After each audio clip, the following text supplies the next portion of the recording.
Hi friends, welcome to the RRB study space. మనం NCERT biology తెలుగులో చెప్పుకుంటున్నాం కదా. అందులో భాగంగా రక్త ప్రసరణ వ్యవస్థ చెప్తున్నాను.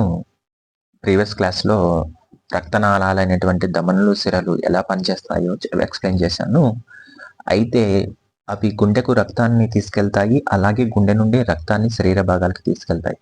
సో ఇప్పుడు మనం ఈ ఇమేజ్ చూసినట్లయితే ధమనులు ఏ విధంగా కర్ణికలకు, జఠరికలకు అటాచ్ అయి ఉన్నాయి, సిరలు ఏ విధంగా అటాచ్ అయి ఉన్నాయి, ఇదనేది గుర్తుపెట్టుకోవాలంటే చూడ్డానికి బాగుంటుంది, కానీ రియల్గా గుర్తుపెట్టుకోవాలంటే చాలా కష్టం.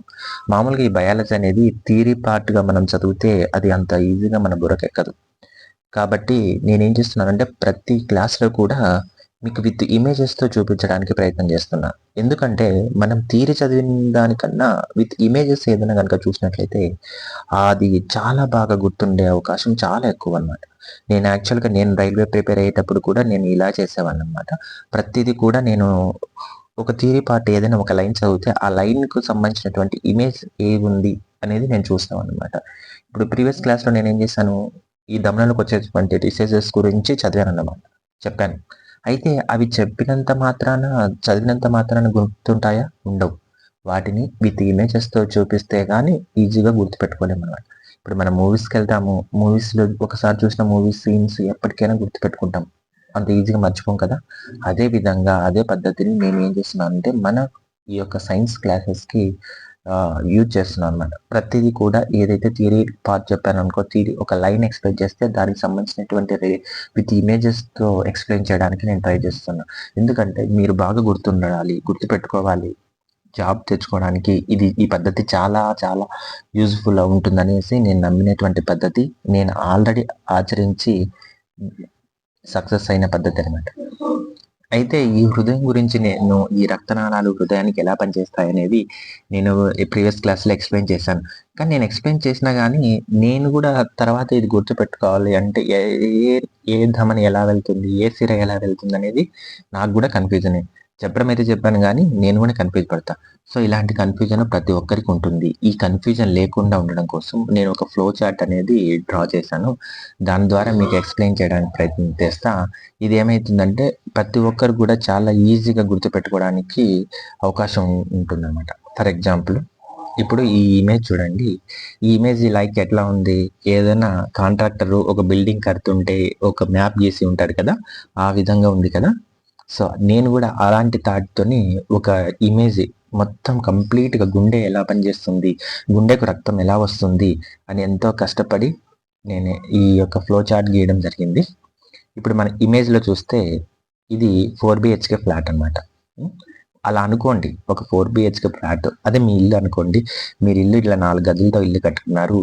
మీకు అటువైపు పై భాగంలో ఇప్పుడు చూడండి, ఇది పై భాగం ఉన్నటువంటి ఒక రోడ్డు. మీరు రోడ్డుకి ఇటువైపు ఇక్కడ ఒక రోడ్డు ఉంది. ఇవి 2 రోడ్లు అనుకుంటే ఈ రోడ్డుకు మధ్యలో మీరు 2 రోడ్ల మధ్యన మీరు ఒక ఇల్లు కట్టుకున్నారు. మీ ఇంటికి ఇది గార్డెన్ అనేది ఉండాలి కదా, ఇంటికి అట్లా గార్డెన్ అనమాట ఇది అనుకోండి. ఇది వచ్చేసి మనం ఇల్లు నడవాలంటే ఖచ్చితంగా వాటర్ సోర్స్ అనేది ఉండాలన్నమాట. సో వాటర్ లేకపోతే ఇల్లు ఉండదు. సో ఇట్లాగా నేను డిజైన్ చేస్తాను అనమాట. ఇది ఒక రోడ్డు, ఇట్లా 4 వైపులా రోడ్లు ఉన్నాయి, మీరు మధ్యలో బిల్డింగ్ ఉంది అని అజ్యూమ్ చేసుకోండి. ఇప్పుడు నేను చెప్తా చూడండి. ఇక్కడ మనకు 4 గదులు ఉన్నాయి. సో 4 BHK ఫ్లాట్లో 4 గదులు. సో కుడి కర్ణిక, ఎడమ కర్ణిక, కుడి జఠరిక, ఎడమ జఠరిక, ఓకేనా. అయితే ఈ కుడి కర్ణికలోకి ఏమేమి దమనులు కానీ సిరలు కానీ వస్తుంటాయి కదా. సో అది ఎక్స్ప్లెయిన్ చేయడానికి ప్రయత్నం చేస్తాను. ఫస్ట్ మనం ఏం చేస్తామంటే ఎడమ జఠరిక తీసుకోండి. ఎడమ జఠరికలో ఈ కింది భాగంలో ఉంది కదా, 4వ భాగం ఎడమ జఠరిక. ఈ ఎడమ జఠరికలో ఏముంటుందంటే ఆమ్లజని సహిత రక్తము, అంటే ఆక్సిజన్ కలిసినటువంటి రక్తం ఉంటుంది. ఈ ఆమ్లజని సహిత రక్తము శరీర భాగాలకంతా వెళ్తుంటుంది. సో శరీర భాగాలంటే తల, కాళ్ళు, చేతులు, మొండెం అన్నిటికీ కూడా ఇదే వెళ్తుంది. సో చూడండి, ఓటూర్ అనేది శరీర భాగాలకు ఎలా వెళ్తుందో నేను ఇక్కడ ఎక్స్ప్లెయిన్ చేస్తున్నాను. చూడండి, ఇట్లా ఇది చూడండి ఇలా వస్తుంది కదా, అట్లా. నెక్స్ట్ వచ్చేసి కుడి జఠరిక తీసుకోండి. కుడి జఠరికలో మనకేముంటుంది, చెడు రక్తం ఉంటుంది. ఈ చెడు రక్తం ఏం చేస్తుంది, ఊపిరితిత్తులకు వెళ్తుంది. ఏటి ద్వారా వెళ్తుంది అంటే పుప్పుస ధమని. ఈ పుప్పుస ధమని అనేది కుడి జఠరిక నుండి కార్బన్ డయాక్సైడ్ రక్తం అంటే ఆమ్లజని రహిత రక్తాన్ని ఊపిరితిత్తులకు తీసుకెళ్తుంది. ఇక్కడ ఎడమ జఠరిక నుండి ఆమ్లజని సహిత రక్తాన్ని మహాధమని తీసుకెళ్తుంది కదండి. ఇక్కడ మహాధమని చూడండి, కింద లాస్ట్ లో మహాధమని ఉంది. అయితే ఈ మహాధమనికి మరొక పేర్లు వచ్చేసి బృహద్ధమని అంటారు, దైహిక ధమని అంటారు. సో ఈ మహాధమని ఏం చేస్తుందంటే ఎడమ జఠరిక నుండి మంచి రక్తాన్ని శరీర భాగాలకు తీసుకెళ్తుంది. ఇప్పుడు మనం ఇంటికి డోర్స్ ఉంటాయి కదండి, ఒక్కొక్క రూమ్ కి ఒక డోర్స్ ఉంటాయి కదా, అట్లాగే ఇక్కడ డోర్స్ అనమాట. ప్రతి బెడ్రూమ్ కి ఒక డోర్ ఉన్నట్లు నేను డ్రా చేశాను. ఒక రూమ్ నుంచి ఇంకొక రూమ్ వెళ్ళడానికి కూడా మనకు మధ్యలో కూడా ఒక కమాన్ లాగా ఒకటి ఉంటుంది కదండి, లేదా ఒక డోర్ ఉంటుంది కదా. ఆ డోర్ ఇక్కడ అగ్రద్వయ కవాటము, అగ్రద్వయ కవాటం లాగా నేను డ్రా చేశాను. ఇప్పుడు ధమనీల గురించే చెప్తాను చూడండి. మహాధమని ఏం చేస్తుందంటే ఎడమ జఠరిక నుండి ఆమ్లజని సహిత రక్తాన్ని శరీర భాగాలకు తీసుకెళ్తాది. అది మహాధమని చేసే పని.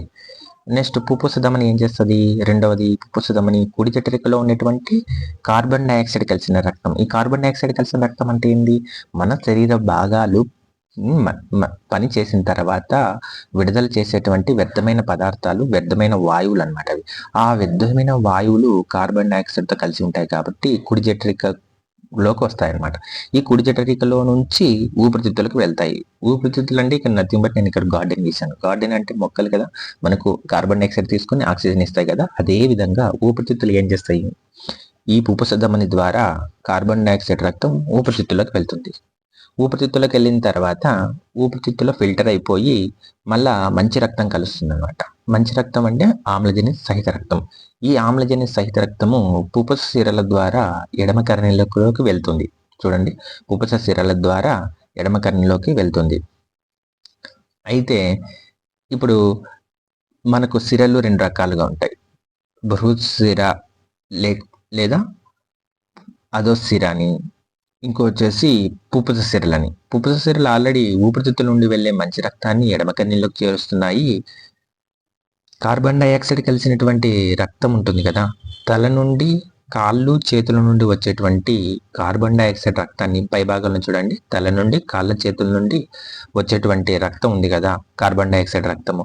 ఈ కార్బన్ డైఆక్సైడ్ రక్తము ఏం చేస్తుంది అంటే ఆమ్లజని రహిత రక్తము కుడి కర్ణికలోకి వస్తుంది. ఇది తీసుకొచ్చేది ఏంటి, పూర్వ బహుశిర లేకపోతే ఊర్ధ్వ బహుశిర అని అంటారనమాట. ఇక్కడ చూడండి, ఆ పైప్ లాగా ఉంది కదా మార్గము, ఆ మార్గాన్ని పూర్వ లేదా ఊర్ధ్వ బహుశిర అని పిలుస్తారు.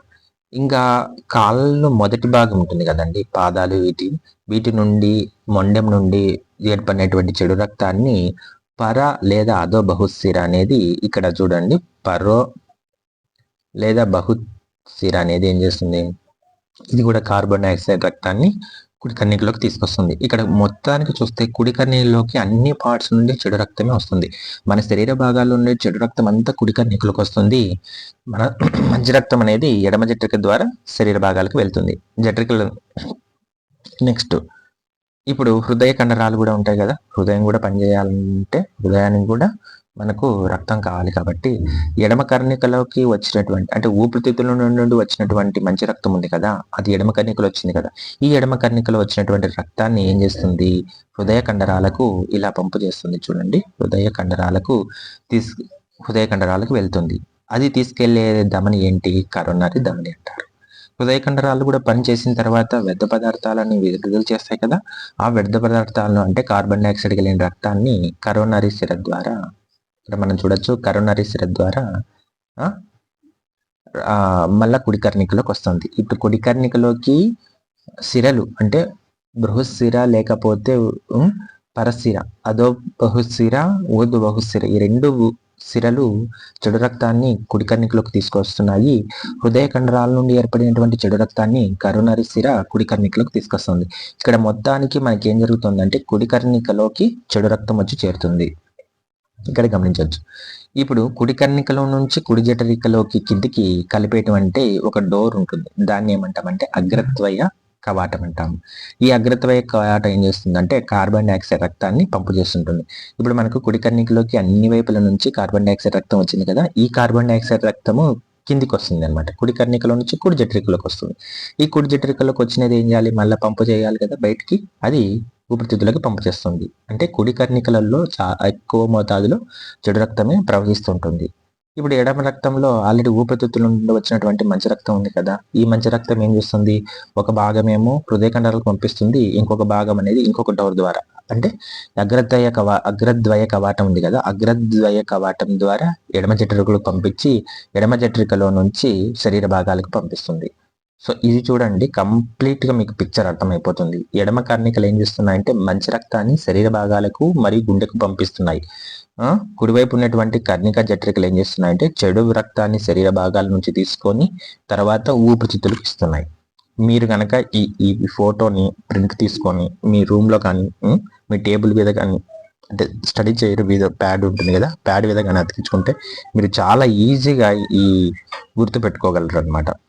ఒకరు కాంపిటేటివ్ ఎగ్జామ్స్కి ప్రిపేర్ అవుతున్నారంటే, ముఖ్యంగా రైల్వే ఎగ్జామ్స్ ప్రిపేర్ అవుతున్నారంటే వాళ్ళకు ఉండాల్సినటువంటి మొట్టమొదటి లక్షణం ఏంటంటే పీరియాడిక్ టేబుల్ ఉంది కదా, పీరియాడిక్ టేబుల్ని కలర్ ప్రింట్ తీసుకొని రూమ్కి కానీ రూమ్లో కానీ లేకపోతే స్టడీ చైర్ ప్యాడ్ మీద కానీ ఖచ్చితంగా అతికించుకోవాలి.